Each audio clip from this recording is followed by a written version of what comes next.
We are 10 minutes out from picking up this motor. We picked up, I actually got the guy 2 cases of beer. A buddy of his is going to help us load it up with his tractor, so I figured I'd hook him up. Our total so far is $42.78, so we're $142.78 in on this build, and I got good hopes for it from what I'm seeing on the internet as far as what other folks are doing. This is going to be something that's going to be easy to obtain. Our goal of 600 to 700 horse. And we are back at the house with our $100 Windsor.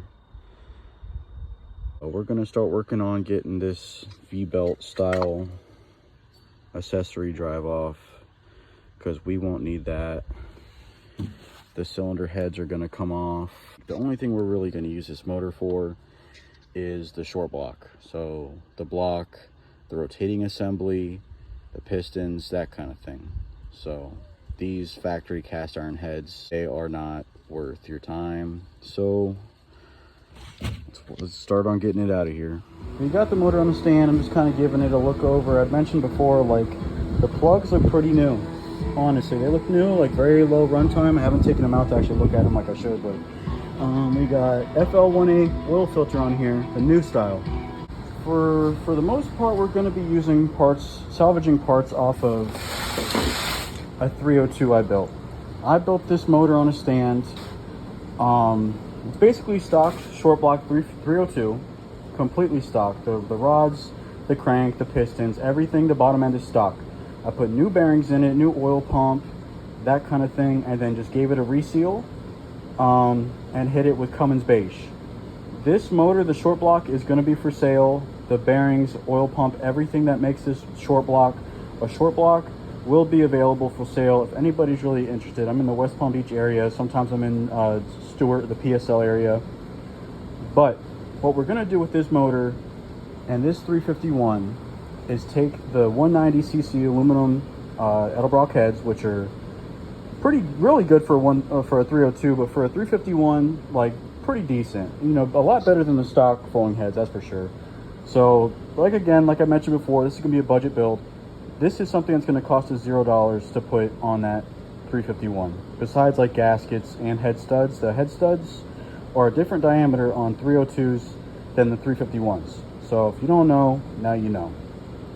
I'm gonna try to reuse a lot of the hardware on here. I did spend some money refreshing this motor, brand new Ford water pump and the 3G alternator and stuff like that, but like I said, we're going to reuse a lot of stuff that's on this 302 on the 351. Of course, the intake manifold is not going to be able to be reused because the deck heights are different. So a 302 is a 5-liter 302, but it's also known as an 8.2 deck. And what the 8.2 deck of reference is used is because the distance from the crank to the deck surface of the motor is 8.2. And the 351, because essentially a 351 is a tall deck 302, but much stronger. 351s can handle a lot more power than a 302, I should say. But these are known as a 5.8, a 351, or a 9.5 deck. So this 302 was going to be a nitrous motor. This motor probably would have put out roughly 550 horsepower, which in this car, which I haven't really filmed yet, it's 89 Fox body. 550 horse would have been pretty good in this car. But knowing I could put these cylinder heads on a larger displacement motor with a turbo kit, probably about 10 pounds of boost, will get us 600 to 700 horsepower on a budget completely, like a real budget. The parts that I'm going to take off of this and the parts that I can't reuse that I'm taking off of that motor are going to go for sale, and whatever money we recoup, I can either put in my pocket or put back towards the budget. And like I said, I was going to keep track of what we're doing here. Along the way, you'll see me pull out this book.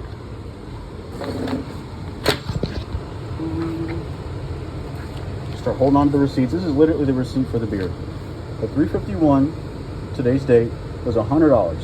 The 2 cases of Corona, $42.78. Also, I noticed this is a stealth intake, so I think this is aftermarket. It looks like a single. No, this is definitely a dual plane. So this will be something that I could probably clean up and reuse if I choose to do so. We haven't gotten that far yet, guys. We're going to keep working with these two motors and figuring out what's going to work. So like I said, this is going to be budget. I'm going to reuse those cylinder heads on this motor. The top end here, the two cylinder heads, these chintzy valve covers, this whole V-belt accessory drive is coming off. This is all going to get redone a certain way, very simple. And the way that I build my street cars, like oriented motors, it's going to be something that's still going to have an alternator. It's still going to have a water pump. Some people they still go electronic water pump and stuff like that to make maybe 10 horsepower, really, you know. For me, I drive my cars. My street car is a street car. So if the water pump checks out, I want to be able to go to the auto parts store and say, hey, I need a water pump. Or, you know, the alternator checks out, hey, I need an alternator. And I can do that. Like I showed y'all before. So a Ford water pump and a Ford alternator with a pigtail and everything. This is not a one-wire GM swap or anything like that. I can go to the auto parts store and get this and get right back on the road. So we got a nice C4 for it. I don't know if I'm going to reuse that torque converter because the stall speed is based off the cam. And this motor has a nitrous cam in it, so I'll likely put the nitrous cam up for sale. And then buy me, I'm going to try not to buy a letter cam, but a lot of the guys that boost these 351s, they use a letter cam, which is, there's a B cam, E cam, F cam. This car had an X303 cam in it in the last motor that my buddy Timothy bought. X cam and the Z cam are kind of like you know, high lift cams. So I think I'm going to do an F cam on this, but I'm gonna try to spec out a cam for it and not go the same just letter cam route. If someone's been in this motor at some point, there's a lot of red RTV on this motor. Just finding more RTV as we go through it, and that kind of tells me that somebody's been in this motor at some point. The guy I bought it from told me it only had about 1,000 miles on it since like a rebuild. So how credible that might be, we're gonna find out. I'm about to pull the valve covers off and pull this V-belt crap off of it. All right, guys, I pulled these bolts out of here just to get a peek at what kind of life this motor lived, at least in the top end. I paid $100. Technically I paid $142.78 for this motor. If it's good, that's great. If it's not good, then we'll work through that. We'll figure something out. I'm at a point right here where I am out zero labor. I didn't have to pull this out of a motor in the junkyard, and I'm out very little money. You can't, I mean, guys, it's 2025. You can't buy anything for $100. So without further ado, let's see what kind of mess we're working with here. It does look like there was some water that was sitting here. This, again, we're $142 motor. Okay, guys, here we go.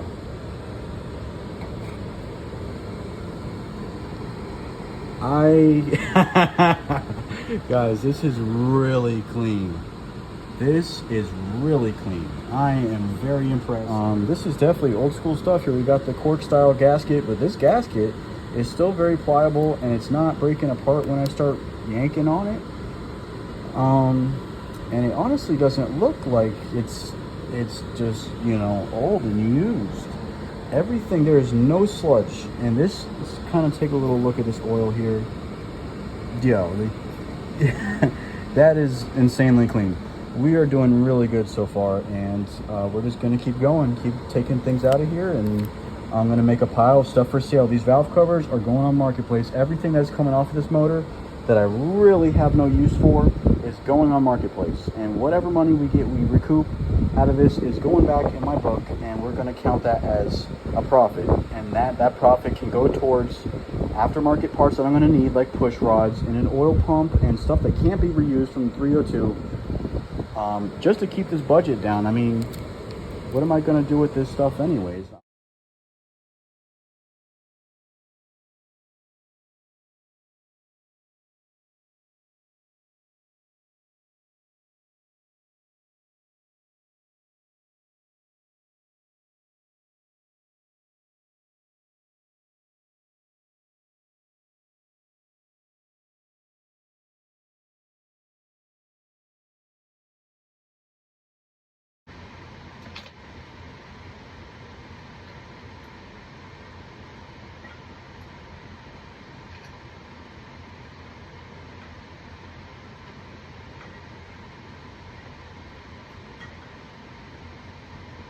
kind of, you know, getting an idea of what we're going to build as we go. So now what I'm going to do is take the cylinder heads off and the intake manifold off. Small block Ford enthusiasts, people that want to build a small block Ford, just know that these bolts in the front and these bolts that are in the rear tend to snap when they really haven't been off for a long time. There is a tightening sequence. Some people tell you just start from the center, work your way out. If it works for you, it works for you. But if you go online, there is a procedure where you hop around and you tighten each bolt to a certain torque and then torque it again to a higher percentage. But all right, guys, let's continue on this. I'm gonna take the heads off now and the intake and just continue adding to this pile. This might become scrap if nobody comes forward and says, hey, I really need that. So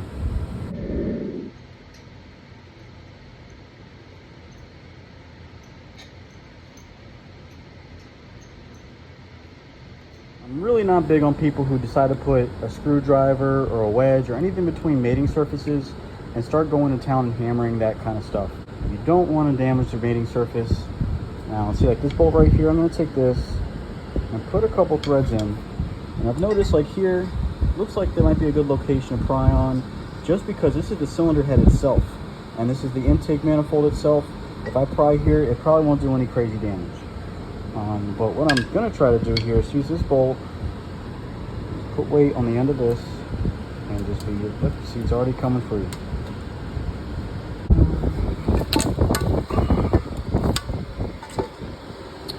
I am not mad at all. Now, I got some dirt in there from when I took that off, but guys, this is really clean. There's not any oil buildup or anything. The push rods, the lifters, you know, maybe a little surface rust, but nothing serious at all. This is really good. We're doing good. We're going to keep going. We're going to take these rocker arms, going to loosen them, take the push rods out, and then take the heads off. We're making good progress. We're going to put this in our little pile right here. There we go. Pile getting bigger. Not bad. Not bad at all. I pulled the plug out of cylinder one. We pulled the push rods out of here. I moved a few lifters, so we're going to check that out over here. And I don't see any bent push rods here. Everything's looking good. This is from the passenger side, so cylinder 5, 6, 7, and 8. This is from the driver's side, so cylinder 1, 2, 3, and 4. Here's two lifters. These lifters in great condition. Guys, we got lucky. Really good condition, and they're not wiped out. They look good. Here's this spark plug from cylinder 1, and look how clean it is. This section right here looks really clean. These plugs are new. The burn, I guess that's okay, like carbureted application. Who knows how much fuel is going into this motor, but really, like, everything is so clean so far. Great condition. Do I dare say we reuse these push rods? I doubt they'll be the correct length, but I will hold on to these. Maybe we'll do something with them. Let's get back to it. We're going to pull the heads now. So now that we got the heads off, I decided to take the bottom end apart, the pan. And again, whoever built this motor loved red RTV. Got red RTV all over the oil pan for the gasket. And then I seen this. Red RTV between the pickup tube and the oil pump. Not really thrilled about that, but whatever. Another thing I noticed is the main journal. Actually, this is for a rod. This usually you would see a line in between here, between the two end caps, just from wear and just overall just heat, like oil and all. You would have a buildup here between the two, and this feels very soft. I can run my finger across it, my fingernail to be exact, and not feel like my fingernail's catching anything. So the crank, I'm thinking the crank might have been polished. Somebody's definitely been in this truck, this motor. Here is the bearing. I did notice this little bit of this is not preferable, but it's not copper. And I'm looking at the back side of it.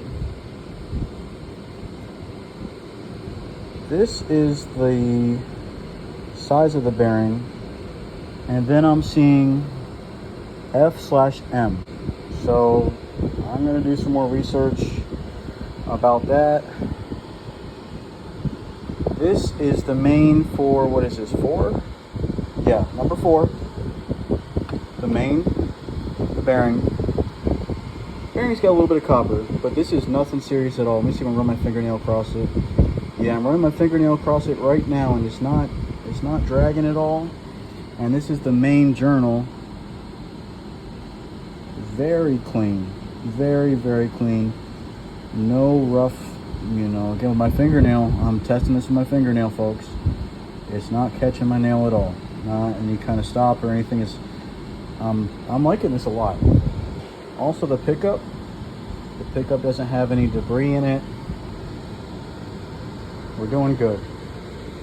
We're doing real good. In the last clip I mentioned FM.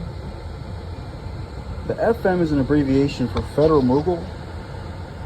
It's an aftermarket company that makes bearings. And the rod bearing is a 20 thou over. And the main bearing is a 30. So someone's been in this motor. Here, I looked it up, guys.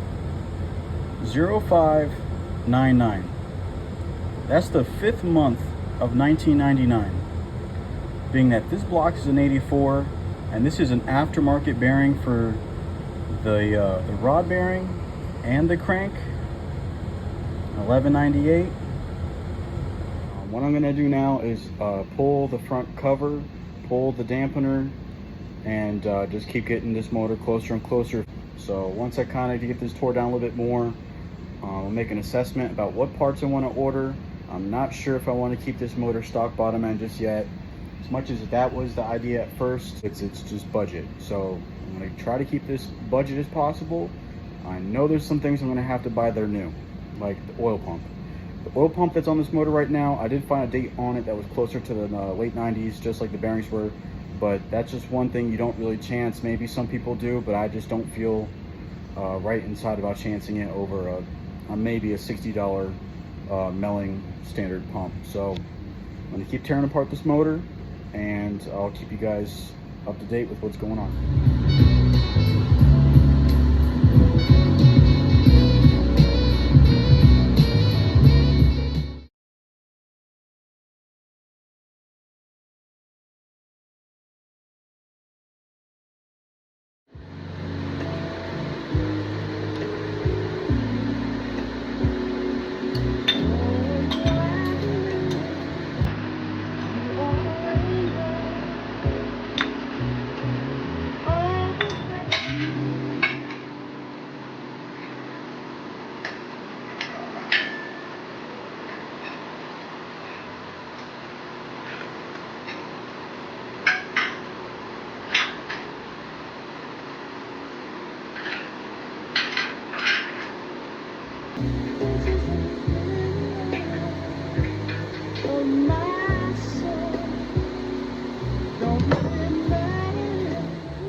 Take that, and I'm gonna put this right here, man. I gotta clean my bench. Put this right here. No timing cover. The timing pointer went here. There we go. And then there was 2 bolts right here that go behind this section here. One here. See if I can fit that in there. One there. And another one right back there. Basically on the other side of where that one is, 1 and 2. Now the timing cover is off, we want to save this. So we're going to put this over here in our pile of goodies. There we go. Alright, so now we got the first look at basically, again, that red RTV. This guy said, screw the gasket. Actually, there's some gasket right there. Not bad. So, might have used the gasket a little bit, but man, for the most part, it's just red RTV. That is insane. I haven't seen one that bad in a long time. I don't think ever, honestly. I'm not even gonna lie here.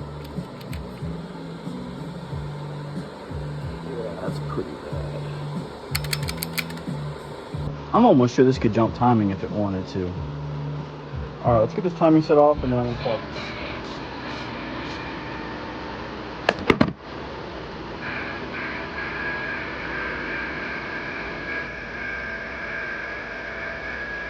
Guys, another thing when working on small block ports, the cam retainer plate, it is really hard to screw up the orientation which this goes in. Because on the back side, it says back and bottom. But this will tell you this is the back side and this is the bottom. Just like that. We'll save this retaining plate and these two bolts. Now I'm going to show you something. Now this is the cam eccentric for your fuel pump if you're going to use a manual fuel pump opposed to external aftermarket style pump. And I kept the bolt, kept everything together, and I'm going to take this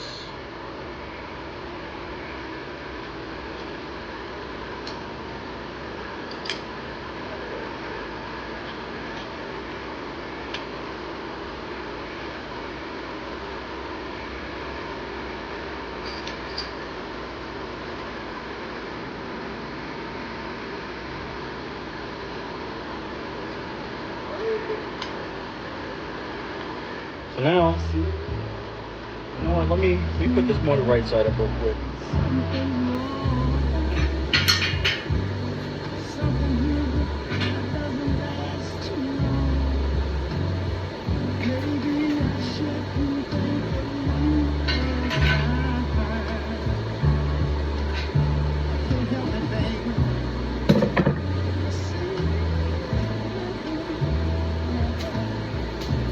So now that I got this cam gear back on there, my biggest thing I'm going to try to do is remove this cam without causing damage to the cam journals, or the cam bearings, whatever you want to call them. I'm going to go ahead and give this a go. And what I can do is I can use my hands as leverage on this cam gear and make it a bit easier to walk this out. This is something you don't want to rush.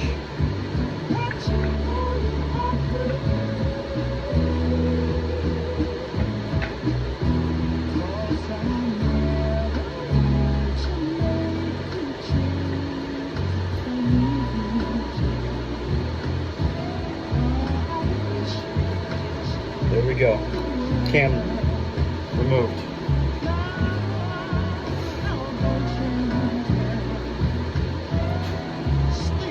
I just looked at the cam bearings, which I wasn't supposed to do per Alex Blattner, aka Pudge. I think we good though. Hold on. Alright, now the time has come to inspect the cam bearings now that the cam is out.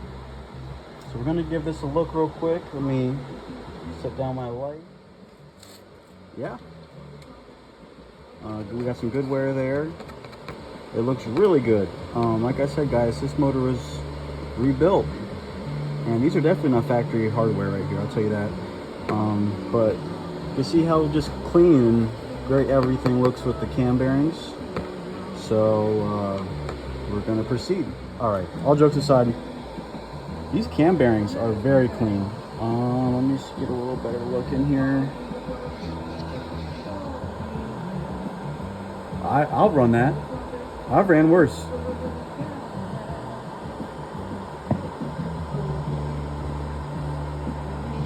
Yeah, no, I run that all day.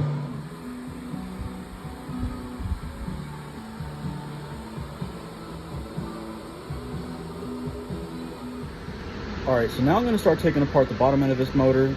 I've already done it a tiny bit just to kind of see what it looks like. But now I think I'm ready to start taking pistons and rods and everything out.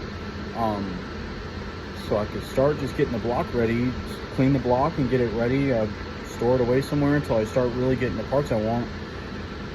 From what I've seen online, and a combination of ChatGPT, don't roast me for it, these cast pistons that came in this motor are not very supportive of a boost. So I've seen real world situations where people on forums are like, oh no, I run like 18, 20 pounds of boost to them. I see stuff on Google that's like, oh, I've ran 15 pounds of boost, just fly cut the pistons. It's already a cast piston. If I fly cut it, it's gonna make it even more worse. It's gonna throw off the balance, and I'm really not trying to have this rotating assembly balance. I'm trying to do this on a budget. So I've pretty much came up with the idea that I'm either gonna find a rotating assembly very cheap or moderately cheap on Marketplace or through Facebook forums, because I've been posting all over looking for it. I've been posting trying to sell stuff off this motor and my 302 that I have. Just trying to get some motion going on these parts that I have that are taking up space that could put money back into this budget build. So if I find a rotating assembly, a forged piston, a forged rod or something, then I'll consider it. But the timeline for that is kind of short right now. I'm kind of eager to put this motor back together and put it in the car and see some things happening. Now I got 190cc heads for my 302 that I'm going to use. I have like probably 3 or 4 different options for a camshaft. Long story short, this motor with anywhere from 12 to 15 pounds of boost is going to make 600 rear wheel horsepower through my C4 performance automatic transmission. So that's my goal, 600 to the wheel at least, because 600 to the wheel is like 680, 700 plus to the crank. And I think I'm already asking a lot out of this stock bottom end 351 with that much power at the crank. We're gonna start taking apart the bottom end.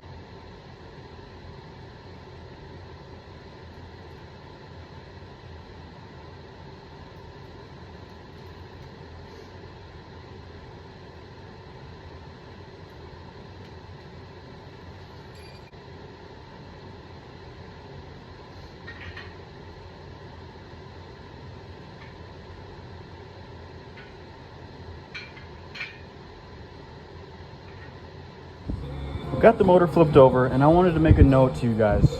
That's super important.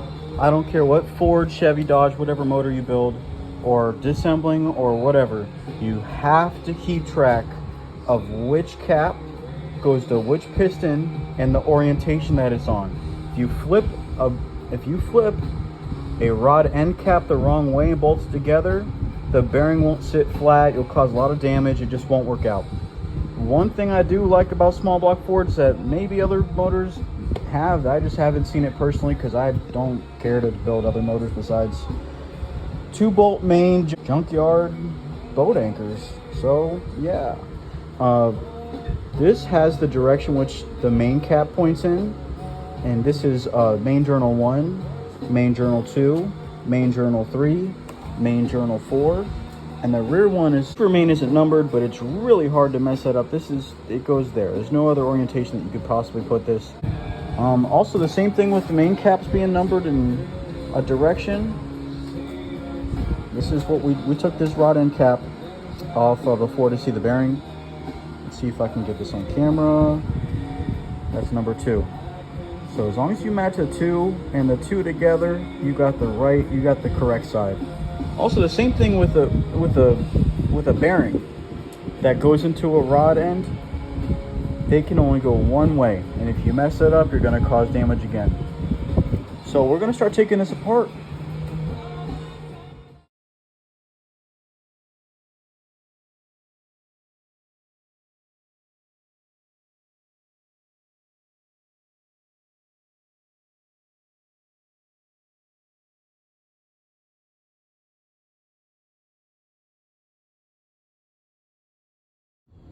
Y'all, I'm not gonna lie, I just caught myself in a predicament. I want to know why cylinder 1 says cylinder 1, but then cylinder 6 say cylinder 1. Okay, actually it was cylinder 4. Cylinder 2. Okay. Why did they say 2 and 7? got a problem. 2 is an 8. I found 2 rods and caps that had 1 on both of them. One of the rods and caps had 2 and 7 on them.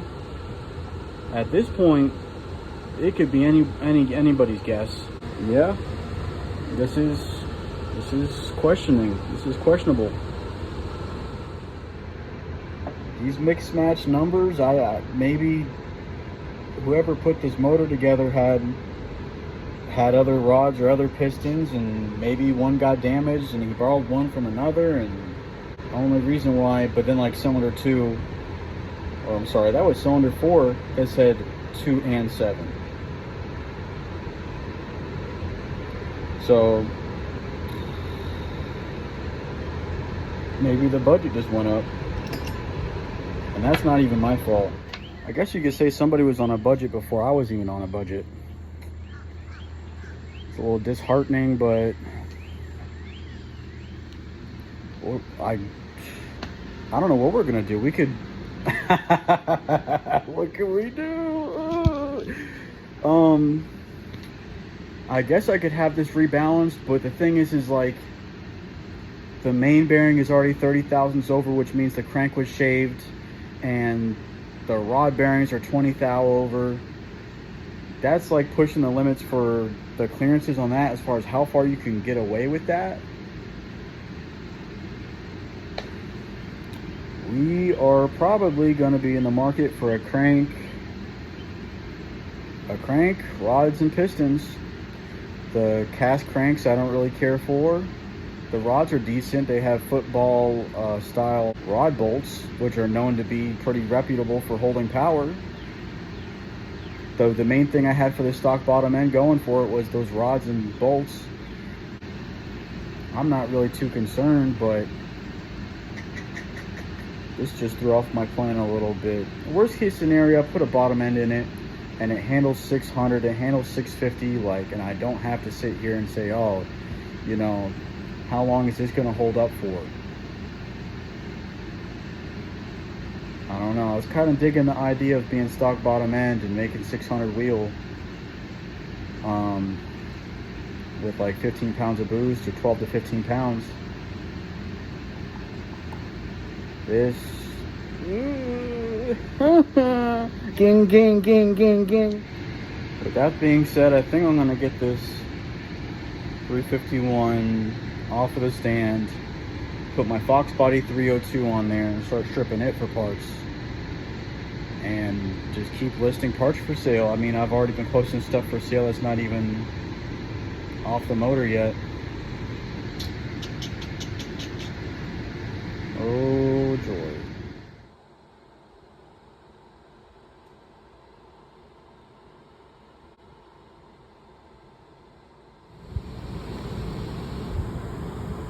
I ain't gonna lie, I don't know if I trust this, but Harbor Freight, don't fail me now. I mean, in theory, this is gonna work. Well, give me 2 minutes.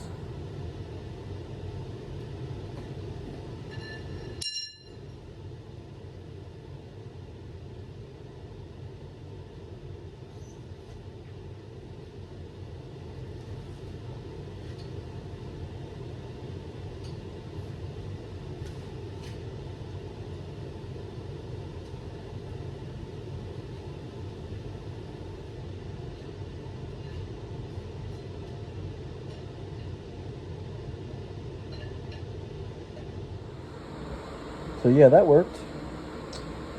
Wasn't sketched out at all. Not even like that time where I was looking at the camera as if I could see you guys watching this. But it worked out. Note to self, get a smaller tire, because I had to do some things to get that to sit where it needs to sit. But now we're gonna get this thing up on the stand and get it tore down.